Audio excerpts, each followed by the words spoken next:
O que se faz com isso, né? Se dá a possibilidade de o INSS se utilizar daqueles 30, 45 dias para efetivamente implantar, ou seja, cumprir a decisão, mas retroativo à data da decisão ou à data da competência determinada. Esse é a rotina que se utiliza nos juizados, assim, pelo menos, ou nas próprias sentenças, que eu saiba, não sei. Na verdade, a gente tem mais preocupação com a questão que é o nosso grupo, foco na conciliação. Nós, por isso até ressalvamos a hipótese do acordo. Porque esse é um problema. O INSS faz o acordo e demora muito tempo e a pessoa fica lá nos cobrando. É o meu dia, nunca está na prática ocorrendo. Assim como tem a situação inversa, né? A implantação imediata, né? A manifestação da Dulce. Não, ali, como tem esse conflito com que a gente mais ou menos discutiu sobre a alteração legislativa, ali faz uma proposta de alteração, se ficasse talvez sentença homologatória, porque aí a homologatória do acordo tu pode muito mais coisa do que uma condena, porque a nossa discussão era quando a sentença é condenatória, mas ainda não é definitiva, né? Então, talvez como o conceito é conciliação, no contexto de sentença homologatória, tudo se acerta com o INSS. Porque a gente sempre olha, mas que dia do mês é? Vai dar, não vai dar, até tal dia, doutor, dá? Se for até o fim do mês, ainda dá para colocar para a competência seguinte. Então, se for homologatória, fica muito mais fácil ali do que sentença condenatória. Substituição do condenatória por homologatória, seria isso? Não precisa mexer no 16. A gente tira o 16 dessa proposição, porque a nossa nem era de conciliatória. Então, melhor exclusão, né? Então, perfeito. Então, como a outra letra E ficou com essa abertura, Marina, tudo bem? Eu acho que dá para deixar. Dá?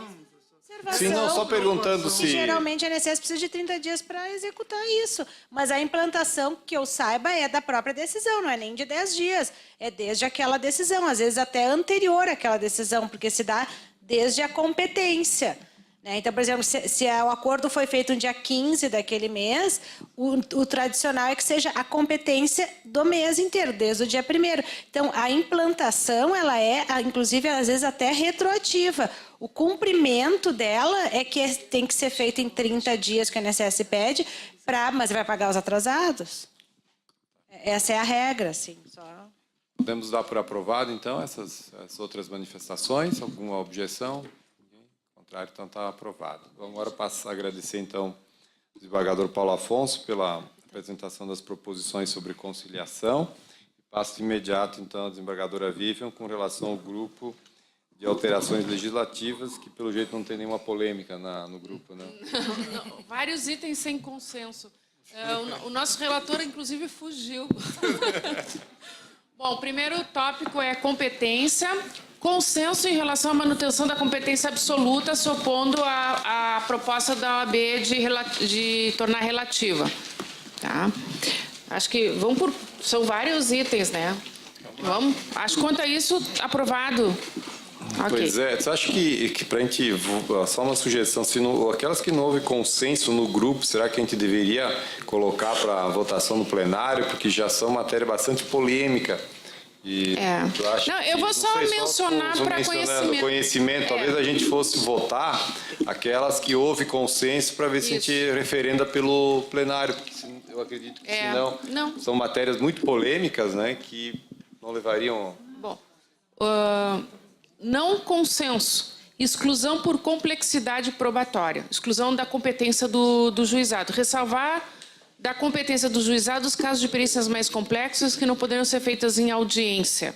Laudos de tempo especial, ação de medicamentos, isso não houve consenso. Até porque criaria talvez muitos conflitos para definir o que é complexo ou não é complexo. Terceiro, excluir matérias repetitivas de direito da competência do juizado. Também não houve consenso. Quarto. Sim. Eles já não têm competência para direitos individuais homogêneos. Agora não vão ter para... Não dá nem para... fechar o juizado. Outro tópico, esse sim teve consenso. deixar claro na lei que a aferição do valor da causa vai ser observar aquele critério 260, computa as parcelas vencidas e 12 vincendas. A semelhança do que já consta na lei do Juizado Especial da Fazenda Pública e o entendimento botou STF. Tá, com alguma objeção quanto a essa proposta? Acho que é unânime, né? Se não tem. Revogar, não houve consenso, revogar o inciso 3º, anulação de ato administrativo ou reformar para excluir apenas os casos mais complexos. Isso até foi lançou uma ideia, mas não houve consenso, porque há muitos conflitos discutindo o que é anulação de ato administrativo. Então, às vezes, causas bem... O próprio conselho, por exemplo, se eu estou discutindo a inscrição no conselho, é na jurisdição ordinária. Se eu estou discutindo que eu não devo pagar, quero o reconhecimento do direito que eu não tenho que pagar anuidade, aí seria no juizado. Então, uma discussão assim, estéril. Mas, de qualquer forma, a ideia era, então, se excluir pontualmente as matérias que efetivamente não cabem no juizado, que é processo disciplinar de servidor, licitação, mas isso aqui não houve consenso. É melhor deixar como está e manter os conflitos por hora. Tá? Outro consenso. Artigo 6º, incluir entre os possíveis autores o espólio e o condomínio. Porque a lei fala só em pessoas físicas, microempresa, empresas de pequeno porte. E aí dá margem para discussão quanto a condomínio e espólio. Aprovado?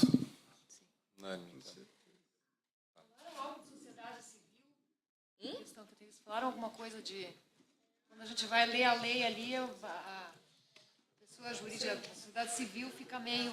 A sociedade civil fica... não tá... Porque eles fazem remissão à lei que define o pequeno porte. Não sei, isso não se discutiu lá no... competência delegada, extinção da competência delegada e acidentária associada a mecanismo de remissão de dívidas de pequeno valor antigas e para o processo supervenientes. Essa foi proposta Pamplona, né? Mas isso aí é na lei, qual lei? Na Constituição, emenda? Emenda. Aí seria uma PEC. Deixa eu só explicar, pena que ele não está aqui. É que assim, Perdeu a oportunidade. A questão toda, assim, que do ponto de vista político, institucional, nós temos que assumir a nossa competência, porque não podemos reclamar, por exemplo, isso foi uma ponderação que ele fez, do eleitoral, se quer a competência efetivamente nossa, a gente não está querendo assumir. E tem toda uma contrapartida financeira também.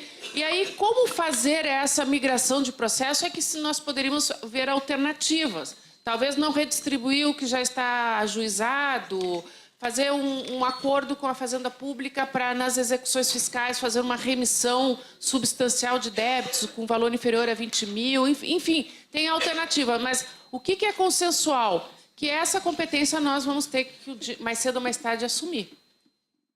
Alguém contra? Opa, Emerson, contra? Eu não sou contra nem a favor, muito pelo contrário. Mas a minha ponderação, só quando eu penso nessa questão da extinção da competência delegada, é que se a gente vê por que ela existe, né, no ponto de vista previdenciário, propriamente dito, não adianta simplesmente a gente extinguir e o cidadão que está lá onde não tem. Aqui no Sul a gente tem a Justiça Federal bem capilarizada e mesmo assim o cidadão pode ter que se deslocar a 100 quilômetros de um local para outro para ajuizar uma demanda previdenciária. E a minha preocupação é a gente estar restringindo o acesso à justiça das pessoas por elas terem... Porque ela podendo ir na estadual, onde está lá perto dela, pelo menos ela tem um acesso à justiça. E, de repente, em outros lugares do Brasil, ela vai ter que se deslocar 500 quilômetros, 400 quilômetros para poder, finalmente, para passar a ter esse acesso. Então... Se nós vamos extinguir, nós vamos ter que achar Emerson, a solução. Só chegando nesse ponto, desculpe te interromper, existe uma proposta da AGU que foi apresentada no CNJ esse ano, que teve uma audiência pública sobre que esse tema esteve em pauta. E a proposta seria de uma extinção parcial. Só permaneceria nos locais em que haveria uma distância de maior de 100 quilômetros entre o local que o cidadão reside e uma vara federal. Então, evitaria a situação que você está colocando, ele reside a 500 quilômetros. Não, então ele teria ainda à sua disposição a competência delegada. Agora, num raio de 100 quilômetros, aí então faria a extinção. Tem um outro detalhe também, que essa proposta não surgiu do nada. Foi feito um levantamento, se percebeu, por exemplo, regiões lá no norte, nordeste, o número percentual de ações na delegada é ínfimo, é 1%. Sabe? Então, que não justificaria a manutenção. Aonde que tem o maior número de processos? Quarta região. Não, São Paulo. São Paulo domina quase 80%, né? Sim, São Paulo e quarta região. Que são duas regiões que podem se capitalizar, se ampliar, né? Curiosamente, São Paulo acho que é a região mais rigorosa com relação às turmas recursais aos entendimentos. Que eu conheço, a de São Paulo é a mais rigorosa. Então, isso justifica por que os advogados vão para a delegada, né?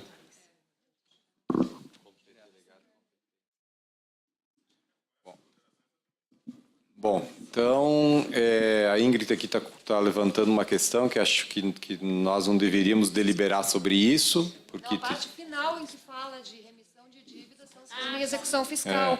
E aqui é um grupo de juizado especial, isso nem cairia. Tirar a questão da remissão de dívidas, né? Então, acho que poderia ficar até acidentária, né? Mas... Porque ali nos afeta. Né? Não, ali tudo bem, mas o resto... Isso. Não, perfeito. Então, tá bom. Alguém, seu... Não, só um aviso, assim, uma informação. Agora, na gestão da ministra Nancy, ela disse que é uma questão de honra para ela, na primeira reunião que nós participamos, nos devolver a competência delegada. Bom, se a senhora mudar a Constituição, poderá nos devolver, né? Ela não entende por que nós não julgamos competência. Porque para da Constituição nós não julgamos, porque está na carta. Né? Mas a questão é essa, nós precisamos discutir profundamente aonde nós vamos colocar esses processos. Né? Hoje, se você pensar em trazer tudo isso para o juizado, e sobretudo as turmas recursais, você vai inviabilizar. Né, pessoal? Então, acho que a gente deveria... até propor algo, mas que isso seja de forma escalonada. Ou de uma forma... Não vindo passivo, né? Só os novos processos. Passivo nem pensar, né? Só os novos processos, né? Oi? A gente poderia botar como está a extinção da competência delegada em relação à matéria previdenciária, né? Eu acho que é isso que nós poderíamos aprovar, que é a questão da competência do juizado. Acidentária não é delegada. Não.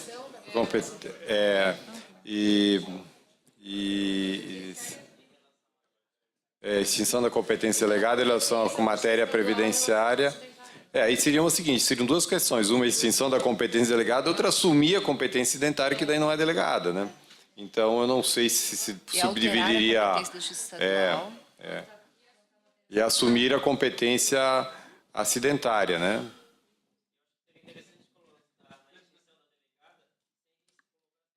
Sem redistribuição do passivo, aí depois da previdenciária, sem redistribuição do passivo. Opa, não. Ô, João, Oi. Eu acho que na linha, acho que é uma questão prejudicial que a gente está falando da competência delegada, nós não temos como assumir esse passivo, porque isso vai para as turmas recursais. Então, Sim. uma proposta de já propor uma estruturação adequada. Viabilização das turmas recursais. Uma estruturação adequada das turmas recursais e também, uma outra questão, de que essas turmas tenham a mesma estrutura em cada sessão judiciária. Acho fundamental, não é possível que nós tenhamos uma turma recursal, por exemplo, com 10 assessores, não é o caso, e outra com 3. Se inclusive, né, então, que essas turmas tenham a mesma estrutura em todas as sessões judiciárias. Aqui, eu acho mas nós podemos recomendar, né? Isso aí nós vamos aprovar na gestão. Na gestão, na gestão, tá?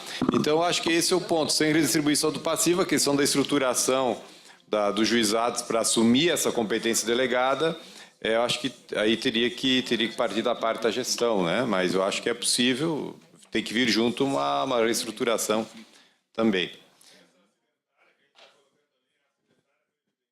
Não, seria acidentária sem trabalho. Acidente de trabalho.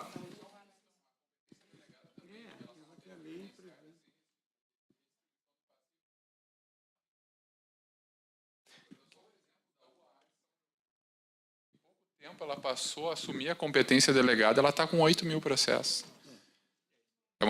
Um exemplo concreto, assim, Sim. sabe? A competência delegada então, ela parou, não redistribuiu. então Acho que é uma coisa que depende de um estudo bem aprofundado. Então, viu, Alex? Então podemos colocar sem redistribuição do passivo e com uma melhor estruturação dos juizados e turmas recursais. Exatamente, porque senão a gente vai estar Com assumindo... melhor estruturação dos juizados e turmas recursais, né?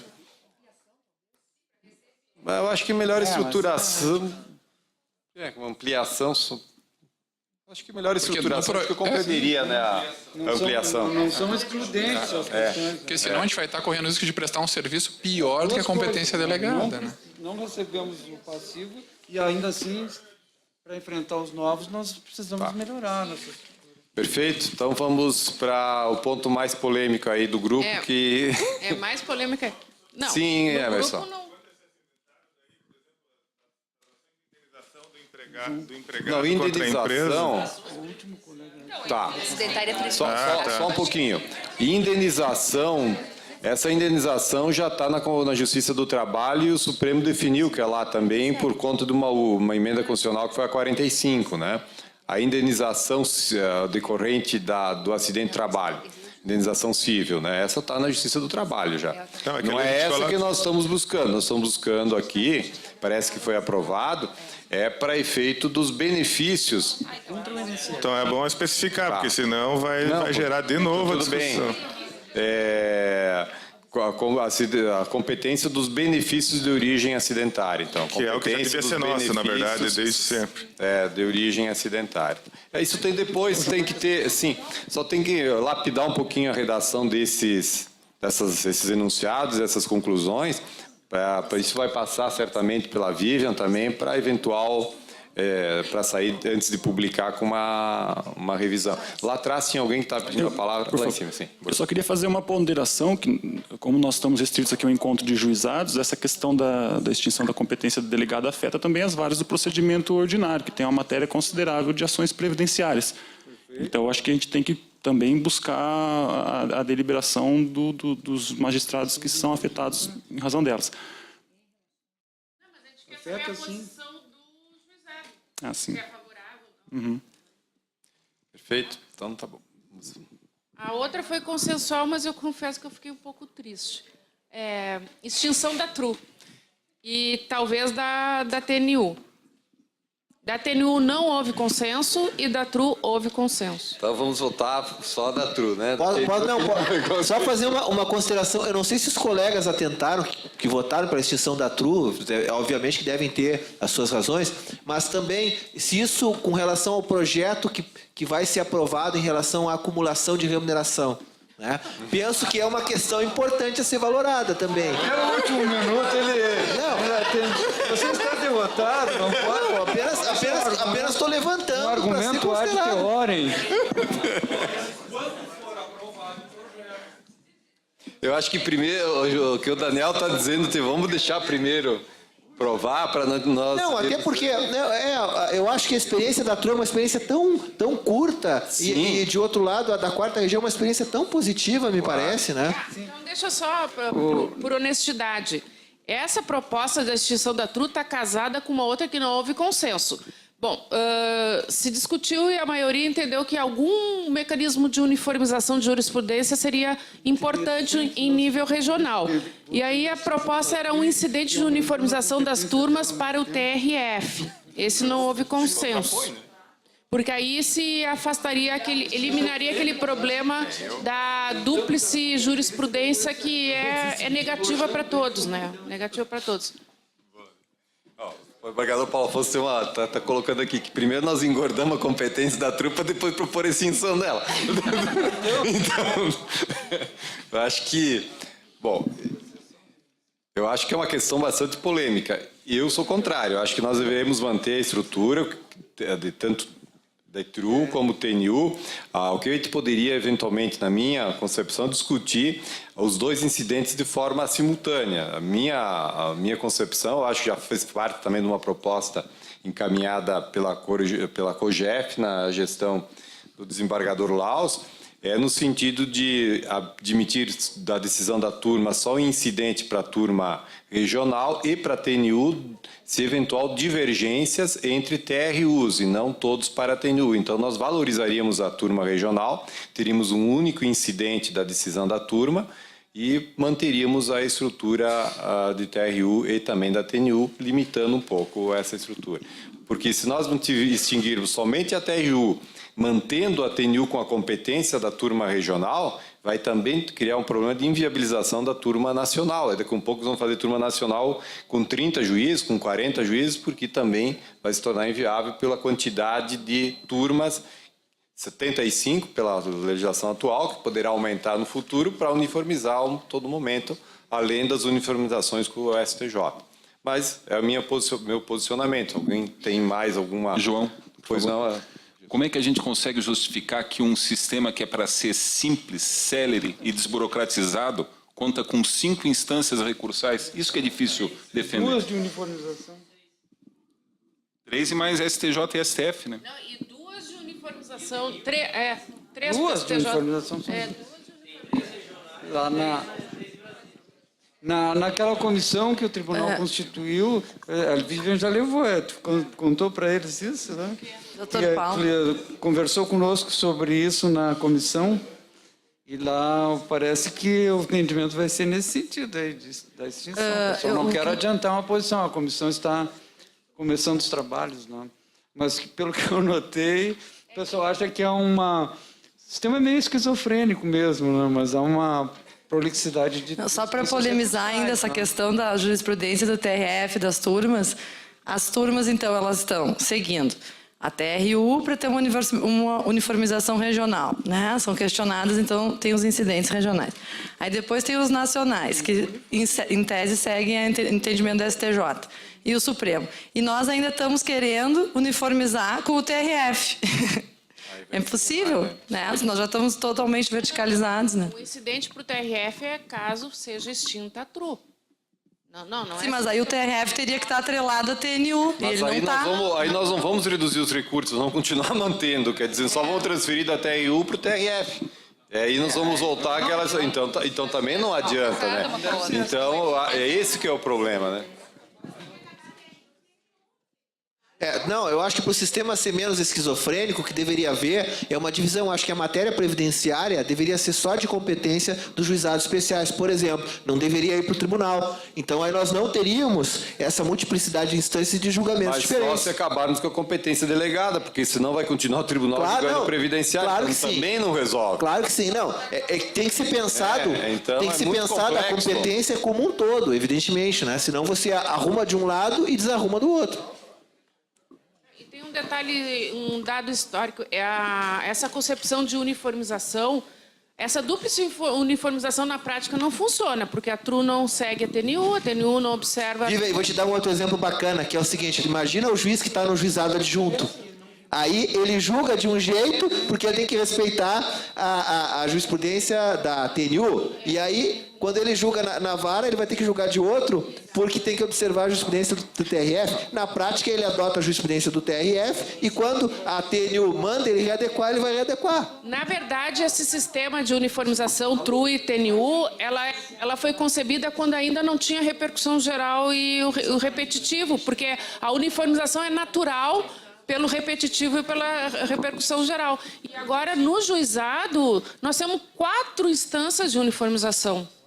Esse é o problema, porque a gente está atrelado ao repetitivo e o regional. Então, será que vale a pena manter, né, Mas dentro do raciocínio esquizofrênico que o Daniel trouxe, a gente, nas turmas recursais, estamos com raciocínio esquizofrênico, porque a gente recebe a ordem da TRU para uniformizar de acordo com a TRU e a TNU entendeu de forma diferente. E aí a gente uniformiza conforme a TRU, daí sobe para a TNU manda uniformizar conforme a TNU.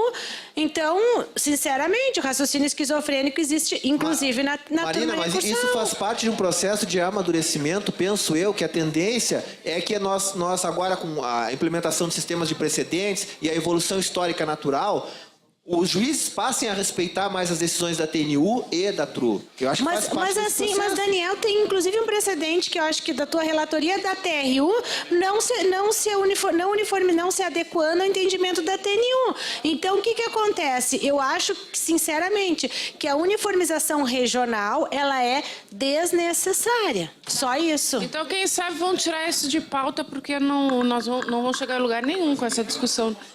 Fazer um... Oi? Não, a gente pode fazer a votação, não tem problema. Não vai ser por maioria, vai ser uma posição. Quem é favorável que seja votado? Então, a maioria é favorável, então muito bem. Quem aprova a extinção da TRU? Nossa! Então foi aprovado por maioria. A extinção, aprovado por maioria. Bom, a extinção... Depois se aprovarem, né, Daniel? Bom, tem todo um trabalho que é feito aqui que a gente... Nós estamos desempregados, pessoal. Tá. Muito bem. Paciência. Tá, vamos para o incidente faz parte da de democracia, das turmas paciência. para a TRU. Bom, extinção da TNU não houve Daí não consenso. adianta votar. O incidente para o tribunal não houve consenso. Também não vamos votar. Admitir uniformização de jurisprudencial em matéria processual também não houve consenso. Não vai haver. Tá. Prazo de 45 dias para implantação do benefício concedido em sentença. Consenso, que é contrário à redação da proposta da OAB, pois cabe ao juiz aferir no caso concreto a tutela antecipada. Bom, isso o consenso foi de não se colocar isso na legislação. Bom. Também houve um consenso em importar para a nossa lei um dispositivo que existe na lei do Juizado Especial da Fazenda Pública, que tem a seguinte redação: o saque do valor depositado poderá ser feito pela parte autora pessoalmente, em qualquer agência do banco depositário, independentemente de alvará. O saque por meio de procurador somente poderá ser feito na agência destinatária do depósito, mediante procuração específica, com firma reconhecida, da qual conste o valor originalmente depositado e sua procedência.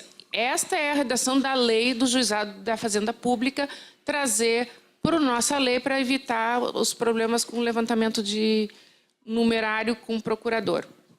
Fica consenso? Ótimo. Então... Pessoal, a propósito dessa matéria, quanto àquela resposta à consulta à OAB do ministro que determinou que que as varas expressam certidão, vocês não deliberaram sobre isso?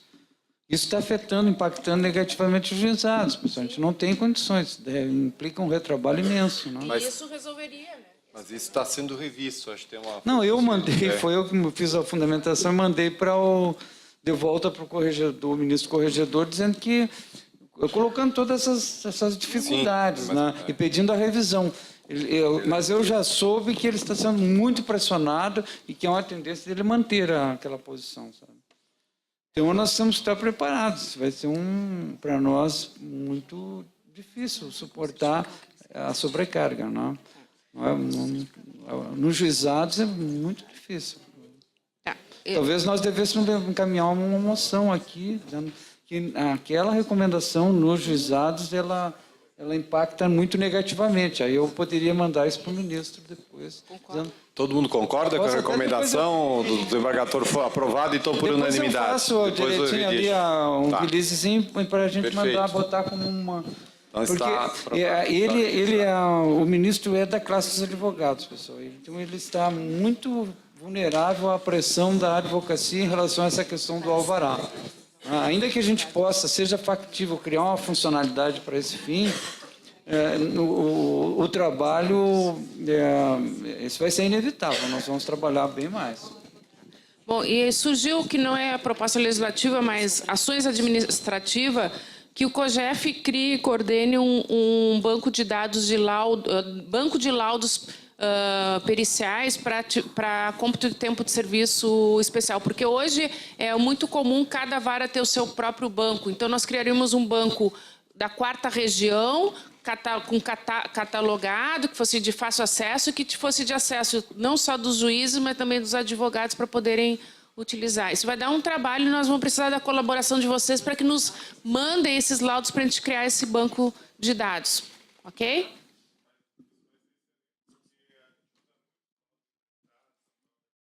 Eu acho que tem dois. Em Caxias do Sul, eu acho que foi feito. Aí é só o de Caxias. Não, mas eu acho que esse de Caxias.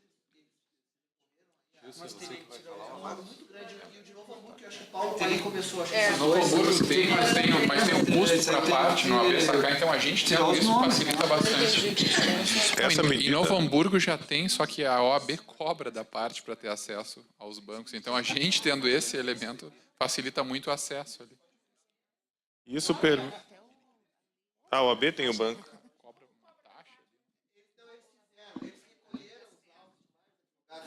que a justiça deu para Não, é o laudos, né, das empresas. Eu acho que é sobre os cargos. Olha, eu acho que essa medida, se puder ser implementada, vai ser muito boa, porque é uma necessidade muito grande de a gente, às vezes, procurar esses laudos, porque é muito difícil reconstituir o momento de 30 anos atrás, hoje em dia, porque as estruturas de trabalho mudaram totalmente, principalmente das empresas, o ruído. Então, às vezes, é melhor de uma empresa semelhante da mesma época do que fazer uma perícia hoje. Acho que está aprovado. Tem uma coisa contrária, Dulce? Não, eu só me lembrei agora que o INSS também é depositário de um monte de laudos que a gente nem sabe quais eles têm. E essa coisa dos das empresas mais antigas e tudo, talvez até a Justiça fazer uma gestão interinstitucional para que laudos, porque são laudos de empresas, né, e de funções, então pudessem vir esses laudos para a gente saber o que eles têm também, que eles não juntam e não se sabe, nem dá para obrigar, porque não se sabe se eles têm ou não, né? Tem reunião do Fórum Regional Interinstitucional na próximo dia 20, né? Daí o desembargador poderia levar e sugerir para já debater com o INSS, a OAB. Isso. Então está aprovado. Mais alguma? Só um apelo para os colegas, nem é uma deliberação, assim, qualquer dificuldade que vocês tenham, inclusive em relação à servidora, porque eu fiquei sabendo só aqui que as remoções que o tribunal faz de servidora impactam sensivelmente as varas do interior. Essas informações não chegam na coordenadoria. É interessante que qualquer tipo de dificuldade que vocês tenham no dia a dia do juizado, comuniquem à coordenadoria que ela tem condições de gestionar junto aos órgãos competentes dentro do tribunal alguma medida saneadora. Tá? É só isso, mas não... Então, agradecemos a desembargadora Vivian pela apresentação das conclusões do grupo de alterações legislativas e o último grupo... Oi, por favor. Sim. O primeiro item da pauta era sobre a competência absoluta, que a proposta... Ficou faltando votar? Eu acho que passou batido e não ficou nada registrado. Ela chegou a perguntar, mas tudo bem, retomamos. Alguém é contra a manutenção da competência absoluta? Dos juizados? Tem algum contrário? Quer se manifestar contrário? Ao contrário? Não, então estaria aprovado, né? Então tá ótimo. É consenso. É que foi por consenso. Então passaria agora para o grupo de gestão, que ficaria a cargo, então, da colega Marta para a exposição sobre as conclusões.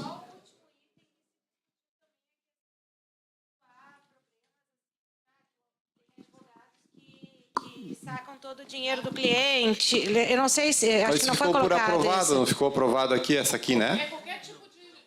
Não só de servidor, mas que também quando fosse questões assim atinentes a advogados que atuam de uma forma não muito legítima dentro do processo, para que a coordenadoria também pudesse pegar esses exemplos para subsidiar uma futura alteração legislativa. Foi nesse sentido também que se conversou umas questões nesse sentido. Mas eu acho que aprovar um enunciado nesse sentido, uma recomendação, isso poderia gerar um conflito interinstitucional grave, né? Eu não estou dizendo que seria escrito especificamente ali, eu estou dizendo que foi discutido esta questão também, entende? Eu entendi que era para constar. Porque assim, começa, por exemplo, aquela questão de aplicar o artigo 16 da Lei dos Juizados da Fazenda Pública, né? né?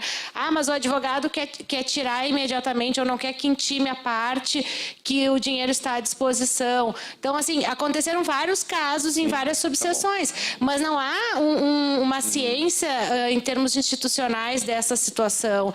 E é nesse sentido que foi discutido. Eu estou relatando o que foi discutido dentro do grupo. É só isso. Obrigado. Então, Marta, com a palavra. Podemos iniciar, então? Sim, podemos. Bom, então, o nosso tema é a gestão de recursos nos juizados especiais federais. Nós partimos de algumas premissas para depois ir para os enunciados, que são 13 ao total. Só para já alertar sobre o número, né? Bom, considerando que o judiciário, com sua tradicional estrutura organizacional hierarquizada e fechada, deve modernizar suas estruturas administrativas e rever seus padrões de gestão, que os juizados especiais foram uma aposta na reforma do funcionamento da justiça a impactar o modelo de gestão tradicionalmente adotado, que ações de modernização do judiciário são essenciais, sobretudo no âmbito dos JEFs, os quais devem ser desburocratizados e prezar sempre pela simplicidade, que gestores não nascem prontos, fazem-se, e que não basta só incentivar e investir em gestão nos JEFs, mas também nas turmas recursais. As propostas são as que seguem. O enunciado número 1.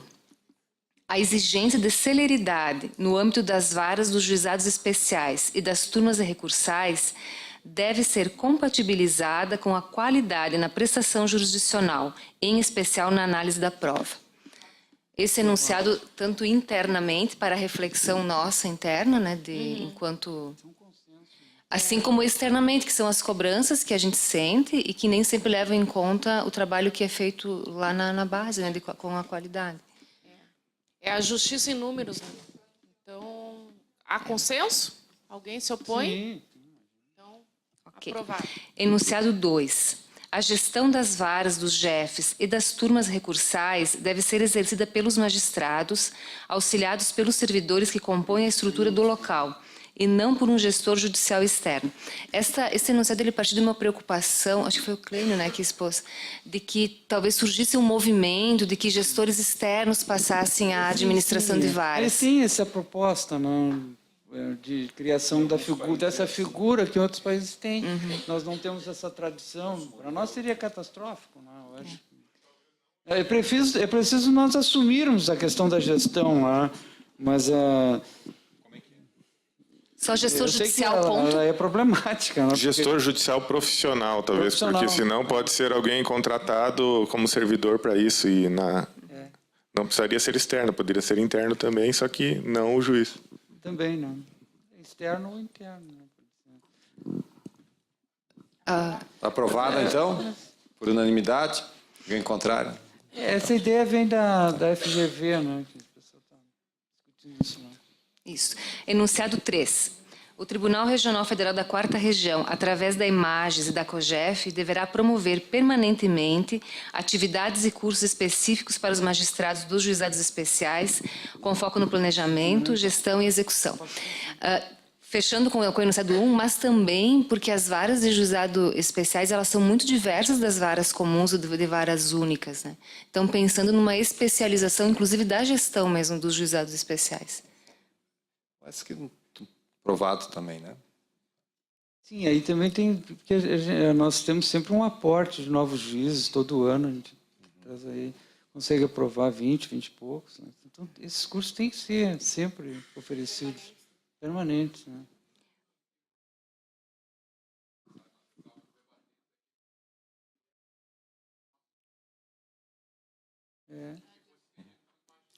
Também, né? Então, vamos ampliar magistrados e diretores da secretaria, né? Já existe. Já existem, tá certo. O enunciado 4, ele acaba sendo uma consequência também do enunciado 3. Os juizados especiais demandam um modelo de gestão diferente das demais varas, em razão de suas especificidades e do volume de distribuição, o que deve ser considerado nas orientações eventuais de investimentos. Todos de acordo. Um sistema totalmente diferente. Perfeito. Enunciado 5. Que pena que o colega Clênio já não está, que agora chega. Fomentar que o Tribunal Regional Federal da 4ª Região crie rede de governança colaborativa nos moldes das resoluções 195 e 198 do CNJ, bem como da Portaria 138 de 2013, também do CNJ, para que os juízes dos juizados especiais participem de forma efetiva na gestão estratégica e orçamentária. O Clênio saiu, acabou... Esse aí é do Clênio, hein? Tanto esse quanto o 6. Eu vou ler os 6 porque... colaborativa eu vou ler os 6 porque ele é um fecha com o outro. Não estando, nós não precisamos. Viabilizar a participação... Fantasma. Só que assim... uma dúvida, qual é a ideia? Porque, na verdade, é importante porque existe um grupo no tribunal, né, que se ocupa da planejamento estratégico. A COGEF tem uma participação bem pequenininha, mais ou menos. Mas aí a ideia é uma participação direta do juiz ou através da coordenadoria? Na resolução 195 do CNJ, já há uma previsão de que 3 juízes de primeiro grau participem. Pelo menos foi o que eu também foi novidade para mim. É isso, né, Gilson? Nós já temos isso no tribunal. Um é pelo tribunal, o outro é pelo tribunal, mas indicado a partir de uma inscrição, e o terceiro seria eleito pelos juízes de primeiro grau. Então, para que tenha legitimidade, porque talvez muitas questões, quem está na base, quem está atuando, possa contribuir. Não é no sentido de se imiscuir no que não é seu, mas realmente conseguir contribuir para uma melhor alocação de recursos. E o que a gente discutiu muito no grupo, a questão do aparelhamento humano. Os juizados se ressentem disso. A questão, a gente entende que os colegas que estão em turmas recursais precisam de assessoria boa, mas quem está no primeiro grau também precisa. E o colega que vai para a turma recursal, que já atuou no primeiro grau, sabe quem tem interesse de ir para uma capital, acaba chamando, porque, né, o funcionário quer, enfim, tem a junção de interesses e aqueles buracos vão ficando no primeiro grau, e nunca vai ninguém. E nesse sentido, assim, de prestigiar, e é necessário. Tanto de juiz como analistas. A gente falou da questão dos técnicos, dos analistas, que não tem mais como suportar essa questão de só entrar técnico. A gente não tem como explicar. Na vara onde eu trabalho, os últimos que entraram, um físico, uma menina técnica em moda, um veterinário, mais ali, vai explicar uma revelia, vai explicar a situação por edital, assim, não tem, a gente senta e chora, porque, enfim. São duas coisas que eu queria observar. Primeiro, essa realidade já é de conhecimento do tribunal, tanto que os concursos estão sendo mais focados para a contratação de pessoas já especializadas, mas isso aí é uma coisa que não dá para mudar do dia para a noite. E a outra, que é uma coisa que a gente discute muito lá, mas às vezes a culpa até é do próprio juiz, cada vez que o juiz se remove, e olha, muitas remoções, ele carrega consigo no mínimo 2 pessoas. Eu acho que no máximo ele poderia deslocar alguém para ser diretor de secretaria, ainda concordo. Mas assim... Não, mas isso acaba quebrando... Teve um voto do desembargador Paulo Afonso, que até foi redistribuído para todos, criando alguns critérios nessa questão de remoção para ocupar FC4, FC5, enfim, criando uma série de requisitos que agora já não está assim, o juiz foi para a capital, quer pedir lá a remoção do servidor, oferece uma FC4, lá vai vir. Não, vai depender da situação da origem, destino... Parece que já deu um caminho, a partir do voto, não. Ainda não, sim. Porque a partir do voto não se deferiu mais nenhum caso. Ainda não, sim. Então, acho que... Nós vamos estudar o caso a caso, nós não queremos fechar as portas. Existe a possibilidade, sim, de levar, além do diretor, algum assessor.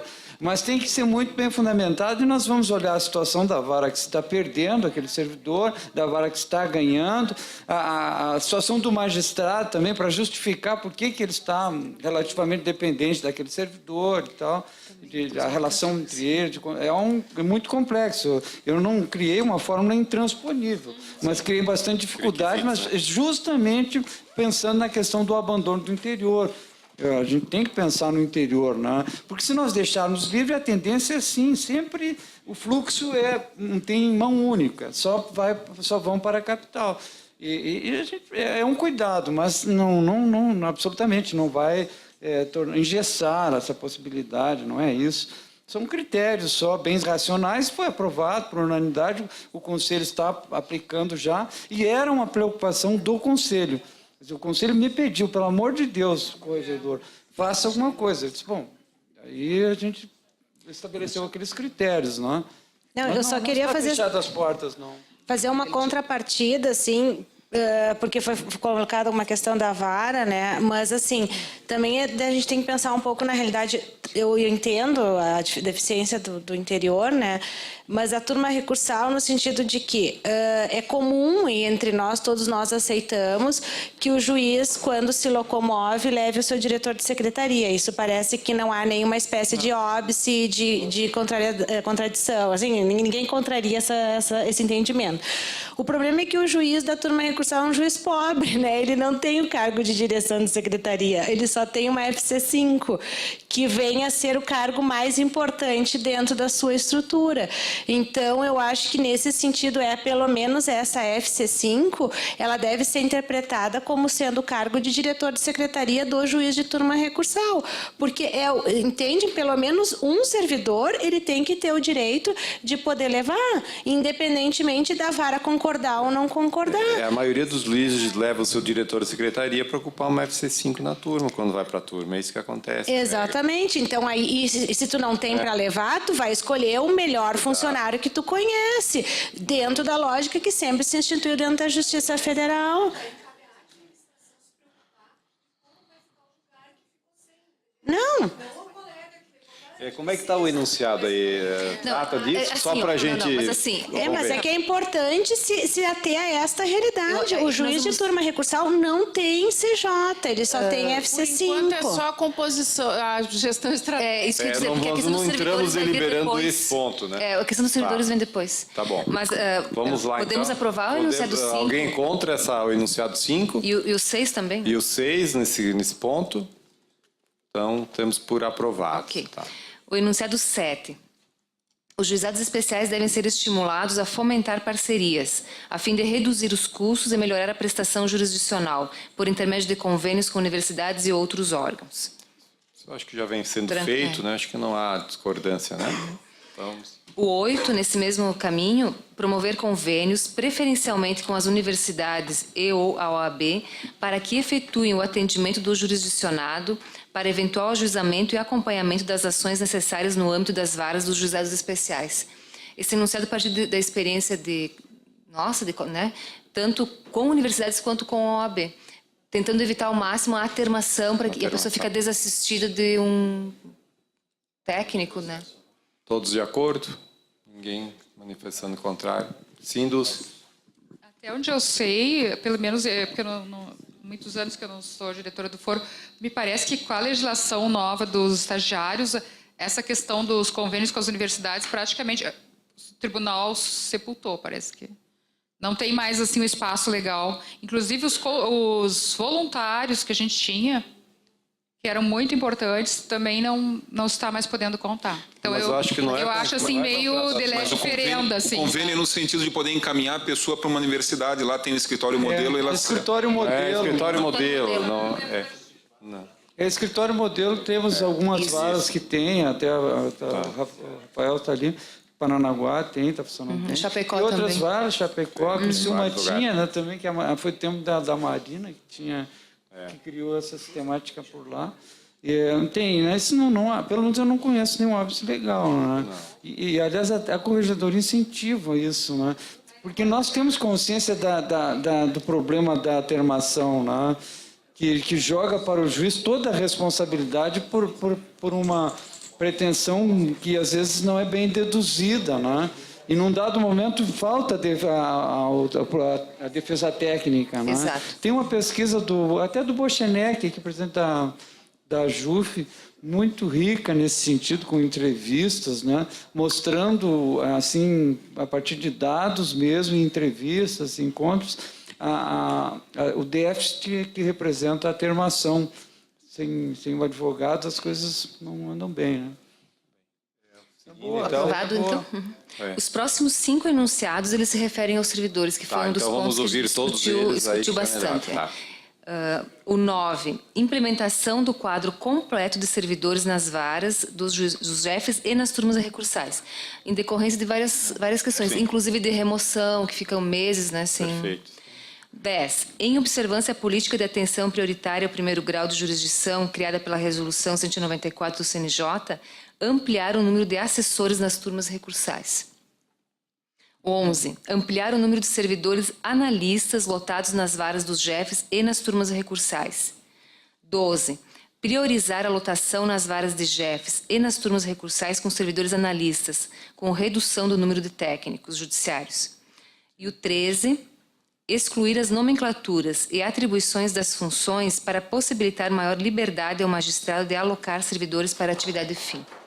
Eu acho que, tirando o segundo, os outros 4 poderiam ser aprovados em bloco. Eu acho que o segundo e o último, eu acho que são os dois mais polêmicos, né? Não sei.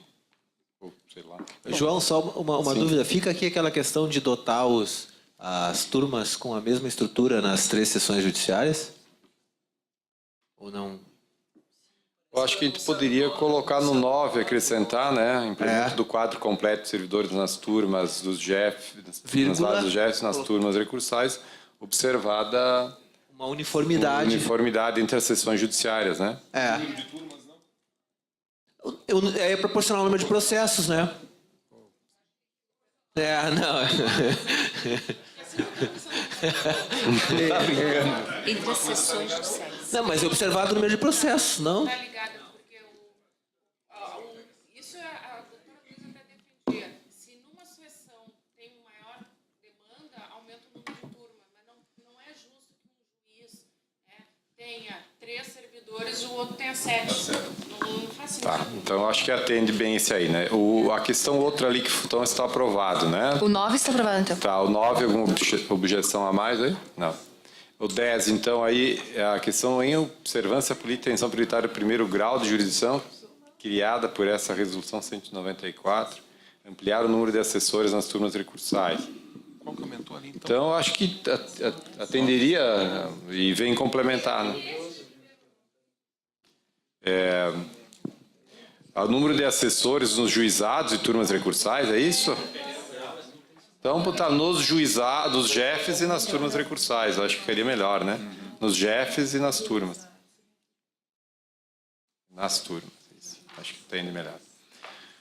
A questão do ampliar o número de servidores analistas, acho que isso é uma unanimidade. Todo mundo concorda que redução do número de técnicos e aumento do número de analistas para os próximos concursos, né? Acho que daí não há discordância. Vamos ver os próximos aí, acho que... Daí sobrou só 13, daí. Obrigada pelas minorias dentro Fala. desse espaço aqui. No enunciado 12 fala assim em priorizar.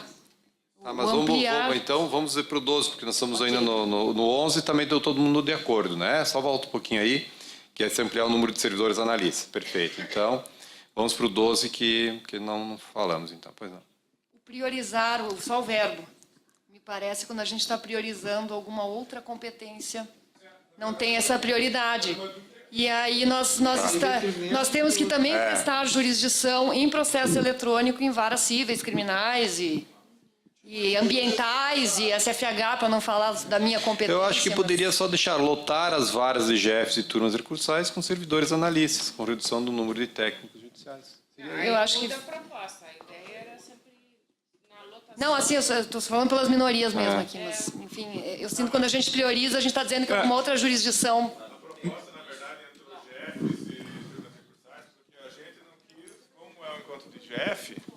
Como é encontro de GF, o grupo não quis se pronunciar sobre as demais varas. Não foi em detrimento das demais varas, mas talvez a redação acabou levando a isso. Tinha um outro anunciado que falava em ampliar, que ampliar amplia. Agora, priorizar, se é estabelecer prioridades, o que é não prioritário? Detrimento pode parecer dentro de um plano de gestão.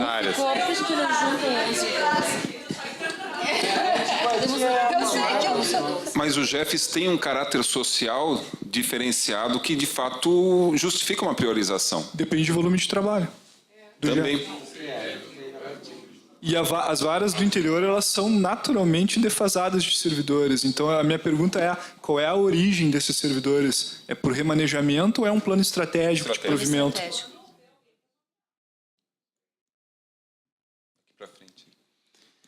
Esse 12, vamos votar, vamos tirar ele por polêmico. Diga, Rocha.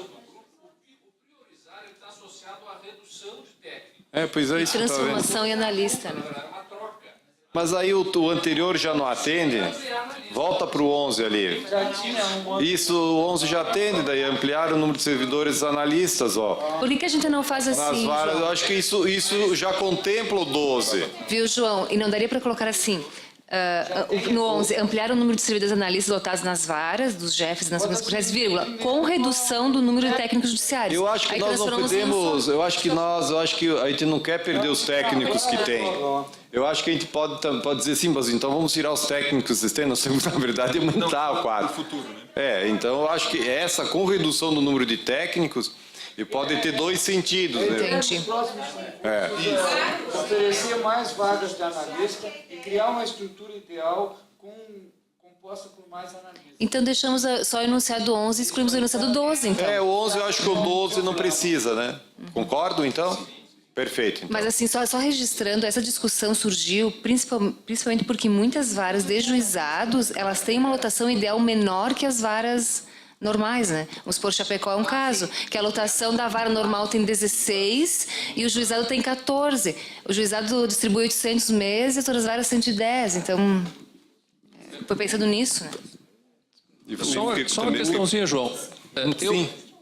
Eu acho que é importante a questão da redução de técnicos, ela está associada aos técnicos não bacharéis e não estudantes de direito. Eles ficam subutilizados dentro de uma vara. Então, tem que haver redução mesmo, porque senão nós teremos lá 3 técnicos sem formação jurídica e que não estudam direito e que estão subaproveitados. No entanto, nós temos 3 cargos lá. Esse é o sentido da redução. Não, eu sei, Roger, eu entendi, mas e aí como é que nós vamos... Isso não seria uma proposição para os concursos futuros? Nós vamos manter... O que nós temos... Como é que vamos reduzir o número de técnicos atualmente? Nós já temos lotados os técnicos. O que não se achou a solução é se isso não deve ser feito mediante projeto de lei. Se haveria uma solução alternativa, que não um projeto de lei, para resolver essa situação. Só deixa eu dar uma notícia. O tribunal já também está fazendo um estudo... O tribunal já está fazendo um estudo de quando houver a vaga, quando o técnico se aposenta, se afasta, não prover e juntar vários para transformar em analista. Isso já está em estudo. Pois é, isso foi levantado dentro do grupo. Esta é a ideia do grupo, uma das ideias do grupo que estaria no enunciado 12. Então, poderia ser... priorizar a transformação de cargos de técnicos em analistas. Talvez fosse Talvez isso. E aí, isso é uma reivindicação que eu vejo que não é nem só de juizados, como de todos, né? Na verdade? João, a forma como isso vai se dar... Não tinha nada contra a ideia, era só que esta é uma necessidade que é da Justiça Federal. Ela é muito, muito mais do que de qualquer um de nós, é de todos nós. É que a forma como isso vai ocorrer, eu acho que não cabe no enunciado colocar como vai se operacionalizar, porque é descer muito a minúcias. Isso vai mais para um estudo do tribunal, uma parte técnica que a gente não tem esse conhecimento. Mas o fato é que tem que, como o Roger falou, se houver técnicos, que esses técnicos pelo menos estudem direito. Tem varas que o pessoal, eu não faço curso de direito e nem quero fazer. Beleza, é assim que falam pra gente, ó, é o que tem para hoje. Bom, não vão fazer, eles passaram no concurso e estão ali. Não, vamos então só para priorizar. Podemos deixar então nessa priorizar a transformação de cargos de técnico judiciário em analistas judiciários? Tem algum consenso nisso? Então, perfeito. Vamos para o último então, que era excluir as nomenclaturas e atribuições das funções para possibilitar maior liberdade aos magistrados de alocar servidores. Isso qual é? Como é que seria isso? Eu não entendi. Como é que seria a operacionalização disso? Só para antes de falar, isso aí já foi aprovado no encontro que nós tivemos em Porto Alegre com juízes e diretores de secretaria. O entendimento é que a supressão das nomenclaturas iria criar uma facilidade para você, primeiro, recrutar o pessoal, segundo, para distribuir as atribuições, né? Foi aprovado lá por consenso também, era a mesma situação. Parece interessante, mas já tem esse estudo no tribunal e nós queremos chegar nesse estágio aí. Eu não sei bem tecnicamente explicar como seja isso, não? Mas só para é que hoje nós temos assim uma pequena diferença também entre as gratificações e uma evasão de bons servidores. O pessoal não se interessa mais por algumas gratificações, porque tanto faz. Então, esses assessores mesmo, eu tenho notado que nas varas o juiz tem que, assim, eles não aceitam, nem querem, não estão mais interessados. Então, tem que criar um incentivo. E isso não sei como, a maneira de incentivar para só o Roger tem uma situação. A ideia é a seguinte, aqui, por exemplo, hoje nós temos FC05, supervisor de atendimento ao público. FC05, ponto. FC04, ponto. FC03, ponto. É isso. Essa é a ideia. Onde for necessário. Não esclarece o que é, né? Aí você pode usá-lo para... Porque... Tem a nomenclatura, entendi. João, entendi. A razão que isso surgiu até numa discussão da lista dos juízes de primeiro grau e decorrendo da dificuldade que muitos juízes estavam encontrando de achar servidores que quisessem ser assessores do gabinete. Por quê? Porque o gabinete tem só 2 funções por juiz e a secretaria tem lá 8 funções. Então o servidor olhava e falava, não, se eu for para o gabinete com uma FC4, eu só tenho uma chance de pegar uma FC5, que é se o oficial de gabinete morrer ou sair. Já se eu vou para a secretaria, eu tenho 5 FC5s lá, então eu fico aqui com uma FC3 e daqui a pouco alguém sai e eu pego essa função. Então, aí é um trabalho bem mais, em tese, que eles acham mais tranquilo do que a cobrança dentro do gabinete. Com essa flexibilidade, o juiz poderia, a qualquer momento, remanejar para o gabinete a FC5 ou para a secretaria, e aí o servidor saberia que se ele quer uma FC5, ele tem que ir aceitando os convites do juiz para ir assumindo maiores responsabilidades de forma gradativa. Perfeito, mas com o esclarecimento do Roger já ficou fácil de entender, né? Então, podemos aprovar por unanimidade, alguém contrário? Marta, concluiu? João, só um esclarecimento importante. A gente tem que pensar em criar, doravante, uma teoria para a gestão do judiciário e dos jefes, porque isso não existe. A gente está começando a engatinhar agora com isso, né? Porque as teorias da administração e mesmo da administração pública não necessariamente se aplicam para a gente. Então, é importante, na hora de contratar alguém, FGV do Rio, alguma outra instituição especializada nisso, que se foque exatamente no Poder Judiciário e especificamente nos jefes, para não virem com discursos ou com teorias que só servem para a administração privada ou para outros setores, hospitalares, universidades, prisões. Tem que ser uma coisa focada na gente, na nossa realidade. Muito bem, então agradeço o grupo da gestão, a Marta e o Gilson pela colaboração. E então, vamos encaminhando para o encerramento deste encontro. Agradeço a todos pela participação, pela permanência até esse horário, pela grande colaboração que deram. Então, meu muito obrigado. E passo a desembargadora Vivian para promover o encerramento oficial, dá por encerrado, então, o evento. Bom, antes de mais nada, eu acredito que o encontro alcançou seus objetivos. O objetivo era dar um formato diferente, como foi dito no início, e, principalmente, algumas propostas que estão sendo encaminhadas pelo tribunal, ouvir a base, como se diz, né, os que vão ser afetados por essa proposta, ver a opinião de vocês. Isso nos deixa mais confortáveis em levar adiante essas propostas. Não sei se a expectativa de vocês foi atendida, mas a nossa foi plenamente atendida e eu creio que nós devemos repetir ainda mais eventos semelhantes em que haja uma interação entre o público e a pessoa que está conduzindo o evento.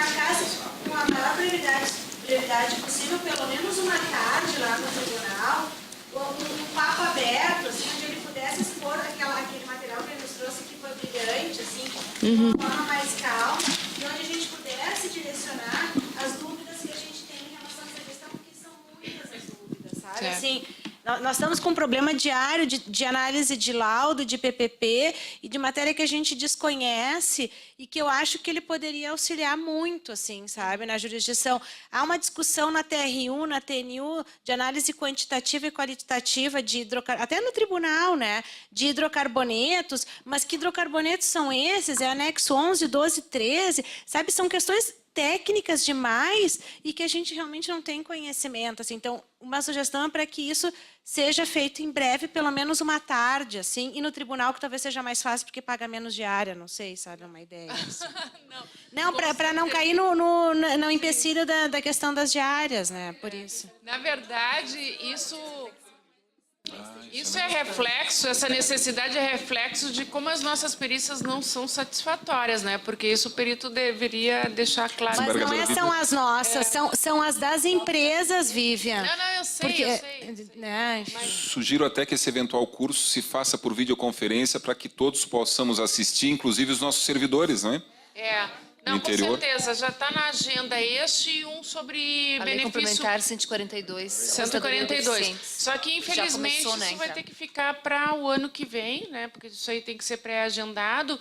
E até se vocês validarem esse formato, aí nós podemos sugerir, provavelmente, para o próximo mandato, né? Porque não vai ser possível fazer no primeiro semestre. Se validar esse formato, a gente sugerir para o próximo coordenador promover esse tipo de...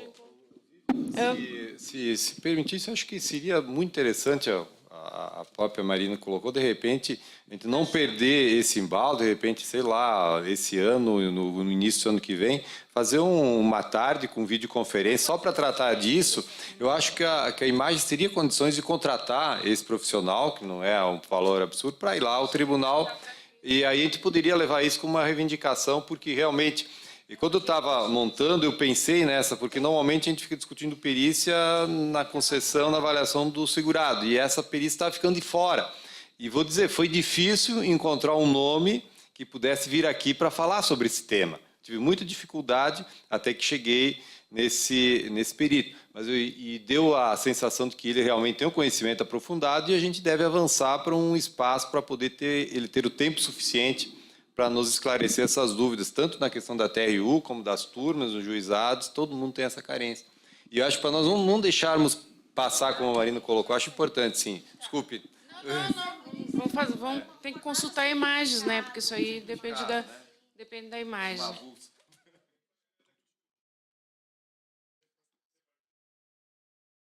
Ele é daqui, né? Não, mas tem que contratar, você sabe como é que é, não é assim tão simples, né? Mas, de qualquer forma, a sugestão já está anotada, inclusive da lei dos deficientes, também foi feito uma proposta de fazer um workshop sobre isso, né? E, de qualquer forma, agradeço a presença de todos e declaro formalmente encerrada.